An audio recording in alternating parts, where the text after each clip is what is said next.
So one night, we responded to a shooting. We actually arrived first on scene before police did. We could hear sirens coming toward us, and we could see the patient lying on the concrete and bleeding. This is my partner, Mary, and I'm KO Medic.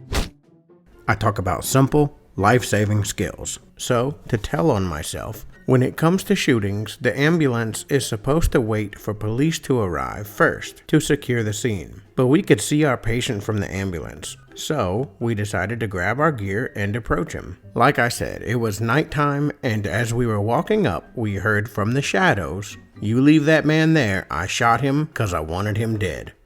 So there is an expression, pack the junctions, tourniquet the limbs, and seal the box. I made previous videos about direct pressure and tourniquets, so I'm not going to go into details about those, but by all means, reference that. Today, we're going to focus on how to seal the box, specifically someone shot in the chest. I'm going to use a gunshot wound as my example, but this will work for any other penetrating wounds. So, why do we seal the chest? Well, to keep shit simple, the lungs are able to fill with air because of negative pressure. If you don't seal it, before long, one or both of the lungs won't be able to work. Here on this channel, I like to pretend you don't have fancy medical equipment, but I bet you got a roll of this stuff.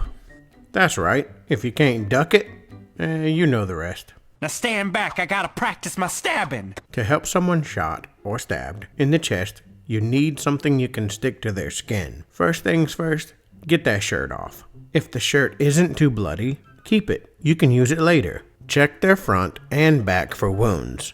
You can't seal a chest if you only treat 1 out of 2 holes. Okay, in case you didn't know, blood makes it hard to stick things to skin. So after you get their shirt off and find the holes, you want to have your duct tape ready to go for the next part. Instruct the person to inhale deep, then exhale fully and hold their breath.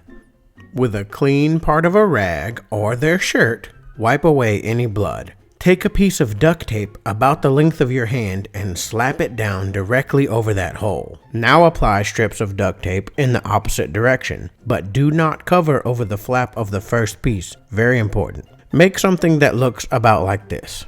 If there is another penetrating wound, say to the back, repeat the steps above. If they have a hairy back or chest, use some of that duct tape first to give them a free wax job. Now, apply some direct pressure and wait for the cavalry. If it looks like the person is having a hard time breathing, there are a few things you can do to help. If they are laying on their back, prop them up. Be careful of possible injuries to the spine. You can also burp the wound. Remember that duct tape flap you didn't cover over? Well, if the person is struggling to breathe, their lung may have collapsed. Grab a clean rag and the duct tape flap. Have them take as big a breath as they can, then tell them to exhale. At the end of the exhale, pull back that flap. Quickly wipe the wound hard to remove any blood clots. Yes, it's okay to remove this blood clot. You might see bubbles or hear a rush of air. This is a good thing. Now, wipe any blood again and seal it back up. And have them position good side up. We haven't done this in a few videos, but let's talk about our first aid kit. I suggest a good quality duct tape. No cheap shit. I always carry a clean rag in my pocket. You can buy chest seals and absorbent pads, but I'm just telling you this in case you're a hero on a budget.